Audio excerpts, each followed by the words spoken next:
నాకు తెలిసిన ఉషా మూల్పురి గారు అంటే ఇప్పుడు రెస్టారెంట్కి ముందు లేదంటే ఆ ప్రొడ్యూసర్గా మీరు మారక ముందు నుంచి అయితే you are completely dedicated to family. ఒక పక్కన కృష్ణప్రసాద్ గారిని చూసుకుంటూ ఇంకో పక్కన మీ పిల్లలిద్దరిని చూసుకుంటూ కంప్లీట్ అసలు ఒక మదర్హుడ్ ఎంచక్క వైఫ్గా మీ రెస్పాన్సిబిలిటీస్ ఇవన్నీ చూసుకుంటా ఉన్నారు. ఇప్పుడు ప్రొడ్యూసర్ అయ్యారు, ఆంటర్ప్రెన్యూర్ అయ్యారు. సరే మనం వే బ్యాక్ ఇవేవి కాకముందు ఉషా మూల్పురి గురించి మాట్లాడుకుంటే నాగశౌర్య అసలు ఎలా ఉండేవారు చిన్నప్పుడు? నాగశౌర్య మాకు తెలిసి అయితే కొంచెం షైగా ఉంటారు. షై ఏమీ లేదమ్మా. అది అది అందరూ అనుకుంటారు షై అని, అసలు షై లేదు. చిన్నప్పటి నుంచి చాలా స్టబాన్ అమ్మా. ఇప్పుడని కాదు. స్టబాన్ అంటే ఏదనుకుంటే అది చేయాలి అలాగా, లేకపోతే ఇంకేమైనా చేయాలి అనుకుంటే యాక్చువల్గా చెప్పాలంటే శౌర్య ఎవరిని ఇబ్బంది పెట్టడమ్మా బై బర్త్. నిజంగా వాడు పుట్టినప్పటి నుంచి కూడా నాకు ఏ ప్రాబ్లం లేదు. మా పెద్దబాబు డెలివరీ టైంలో కూడా నేను చాలా ప్రాబ్లం ఫేస్ చేశాను, పెంచేటప్పుడు కూడా చాలా ప్రాబ్లం ఫేస్ చేశాను. అంటే బాగా ఏడిపించడం. అసలు శౌర్య అనేవాడు ఏ రకంగా కూడా ఎప్పుడు ఇబ్బంది పెట్టలేదు. ఒకే ఒక్క విషయంలో పాపం బాగా కొట్టేదాన్ని, స్టడీస్ విషయంలో. స్టడీస్ అయితే మాత్రం వాడికి ఫస్ట్ నుంచి ఇష్టం లేదమ్మా. ఓకే, ఆ ఒక్క విషయంలోనే కొట్టేదాన్ని తప్పితే ఇంక ఏ విషయంలో కూడా ఎప్పుడు కూడా. కానీ ఆ కొట్టినప్పుడు కూడా వాడు ఎంత మొండిగా ఉండేవాడు అంటే కొడతావా కొట్టనేవాడు. నాకు అంతకంటే బీపీ పెరిగి ఇంకా కొట్టేదాన్ని. ఆ ఒక్క విషయం తప్పితే ఒక బొమ్మ అడగటం కాదమ్మా, నేను ఇది చేయనని అంటాం కాదు. ఈవెన్ నేను ఎప్పుడన్నా నేను పడుకుంటే మా పెద్దబాబు వచ్చేసేసి అమ్మ పడుకున్నావని లేపుతాడు. మా శౌర్య అయితే ఏ రోజు కూడా నేను పడుకున్నాను అంటే సౌండ్ చేయకుండా అమ్మ పడుకుందని పక్కకి వెళ్ళిపోతాడు. అంటే అంత తను నా విషయమే కాదమ్మా, ఎవరిని కూడా తను ఇబ్బంది పెట్టడం. తను కొంచెం ఒక యాక్చువల్గా చెప్పాలంటే 95% గోల్డ్ అమ్మ, ఒక 5% కొంచెం మొండితనం ఉంటుంది. ఆ మొండి కనుక లేకపోతే చాలా చాలా అసలు ఇంకెలా చెప్పాలంటే నా కొడుకని కాదేమో చాలా గ్రేట్ అనమాట. అసలు ఎవరిని ఇబ్బంది పెట్టడు. ఇప్పుడు నేను బయటకు వెళ్ళాను అంటే ఎప్పుడు కూడా అసలు ఫోన్ చేయడు. ఏంట్రా ఫోన్ అంటే కనుక డిస్టర్బ్ చేయటం నాకు ఇష్టం లేదమ్మా అంటాడు. అదే మా పెద్దబాబు ఉన్నాడు అనుకో అమ్మ, అసలు వాడు ఏ టైంలో ఇప్పుడు యూఎస్లో ఉంటాడు, మనకి మిడ్-నైట్ 2 o'clock అవుతుంది, ఫోన్ చేసి ఏంట్రా అంటే పడుకున్నావా అని అడుగుతాడు. మిడ్-నైట్ 2 o'clock పడుకోక ఏం చేస్తావమ్మా? గౌతమ్ ఆడ మెంటాలిటీ. శౌర్య అస్సలు ఎప్పుడు కూడా ఒక మాట అంటాం కానీ గబాల్న ఒక ఇది కానీ ఉండదు. నాకు మా పెద్దబాబుకి ఫైట్స్ జరుగుతూ ఉంటాయి కానీ వీడికి నాకు జరగవన్నమాట. చాలా అంత ఇదిగా ఉంటాడు శౌర్య అనేది. యాక్చువల్గా చెప్పాలంటే వాళ్ళ డాడీ ఏమన్నా ఈరోజు కూడా అమ్మ డాడీకి చెప్పు అంటాడు కానీ వాళ్ళ డాడీ దగ్గర మాట్లాడటం అంతా చాలా అమ్మ చాటు బిడ్డే. అమ్మ అంటే ఎవరిని హర్ట్ చేయటం తనకి ఇష్టం ఉండదమ్మా. తనలో తనే ఇదైపోతుంటాడు, ఏది చెప్పడు. అదే మాకు ప్రాబ్లం. ఇప్పుడు నాకు మా పెద్దబాబుతోటే హ్యాపీ అనిపిస్తుంది, ఎందుకంటే ఏది ఉన్నా కానీ బయటికి చెప్పేస్తాడు. శౌర్య అనేవాడు ఏంటంటే లోపలే ఉంటుంది. ఇంక వాడిని వాళ్ళ బ్రదర్ని తిడతాడు, ఏంట్రా ఇంత ఏజ్ వచ్చింది ఇంకా అమ్మని ప్రశాంతంగా బతకనివ్వా నువ్వు, ఏంటి నీది నువ్వు సాల్వ్ చేసుకోవాలి అంటాడు. వాడు ఆఫీస్లో ఏదన్నా ఎక్కువ స్ట్రెస్ అయినా నాకు చెప్తుంటాడు.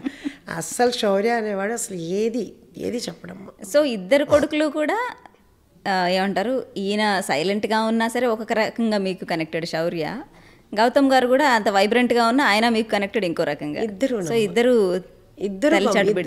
ఇద్దరు బాగా కనెక్ట్ అమ్మ. మరి శంకర్ ప్రసాద్ గారికి కూడా కనెక్ట్ అయితేనే కదా ఇంత నాకు వెనకాల సపోర్ట్ ఇచ్చి ఇంత. కొడుకులు తండ్రి కొడుకుల రిలేషన్ ఎలా ఉంటుంది? తండ్రి కొడుకుల రిలేషన్ బాగుంటుంది కానీ నాతోటే ఎక్కువ ఉంటుంది. అది అంటే వాళ్ళ డాడీతో చెప్పలేని అని నాతో చెప్తుంటారనమాట. అంతే. కానీ ఆయన సపోర్ట్ లేకపోతే ఇప్పుడు నేను ప్రొడ్యూసర్ని అయినా కానీ యాక్చువల్గా చెప్పాలంటే ఆయనకి అది ఆయన గ్రేట్నెస్ అని నేను అంటాను. ఎందుకంటే ఇప్పుడు మీరు నన్ను ఇంటర్వ్యూ పిలిచిన యాజ్ ఎ ప్రొడ్యూసర్గా నన్ను పెట్టారు, తను ఎప్పుడు వెనకుండి చేశారే తప్పితే నన్ను ముందుంచారు. ఈరోజు ఉషా మూల్పురిస్ కిచెన్ అనేది ఫస్ట్ పేదరాశి పెద్దమ్మ అని పెడదామనుకున్నాను నేను. అనుకునే నేను రిజిస్ట్రేషన్ చేయించా 2-3 years బ్యాక్. అయితే పెద్దబాబు ఏమన్నాడంటే, అమ్మ ఎంతోమందికి అనేది నీకు వచ్చింది ప్రొడ్యూసర్గా, నీ పేరు కూడా జనాలు ఉషా మూల్పురి అనేది అందరికీ తెలుసు, అలాంటప్పుడు నువ్వు ఉషా మూల్పురి కిచెన్ అని పెట్టకుండా మళ్ళీ పేదరాశి పెద్దమ్మ అని ఎందుకు అనుకుంటున్నావు అని అంటే, ఏమోరా నా పేరు నాకు ఇష్టం లేదు అని చెప్పాను.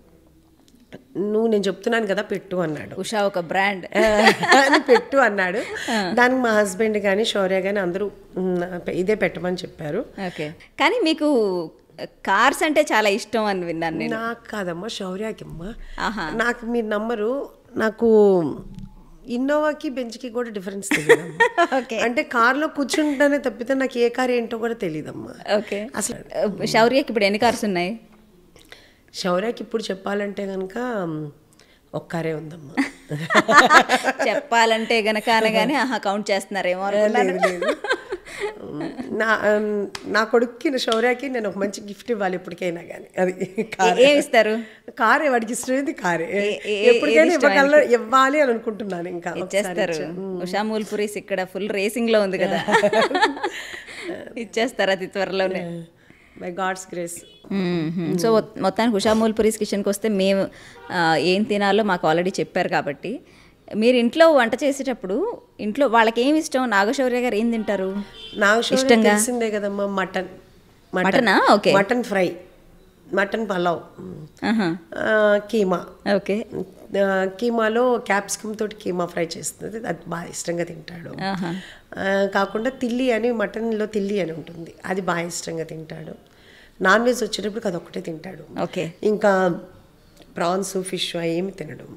వెజిటేరియన్ వచ్చేటప్పటికి వెజిటేరియన్ చాలా ఇష్టం అమ్మ. అవునా? ఓకే. తను ఏమంటాడంటే వెజిటేరియన్ తింటేనే నేను లావ్ అయిపోతాను అంటాడు. అంటే వెజిటేరియన్ ఎక్కువ తింటాడు.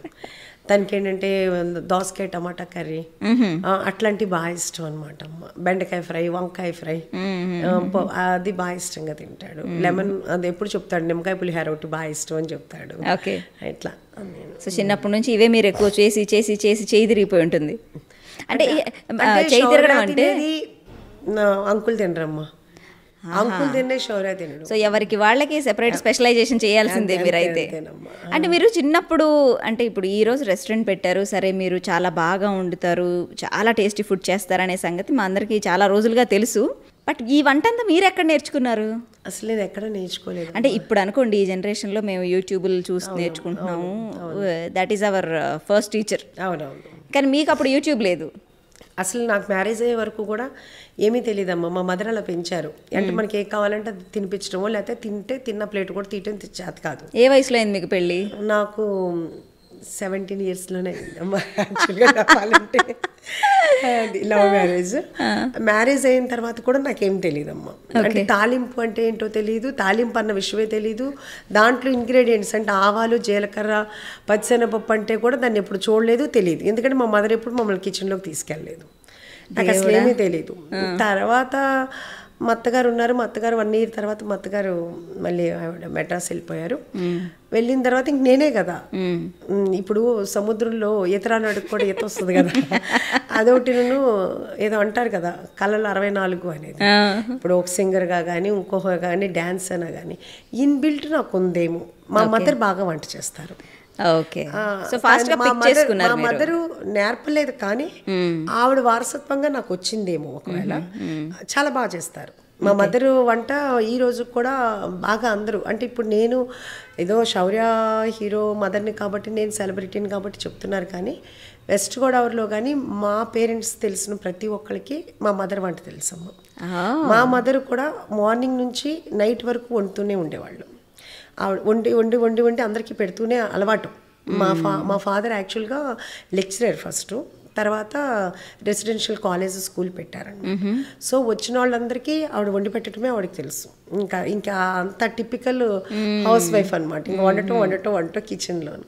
అది తెలియకుండా నాకు వచ్చి ఉండొచ్చు, నాకు ఎవరు నేర్పలేదు, అది అలా వచ్చేసింది అంతేనమ్మా. మరి ఎలా వచ్చింది అనేది చూసుకుంటే, వెనక్కి తిరిగి చూసుకుంటే నాకు గుర్తు.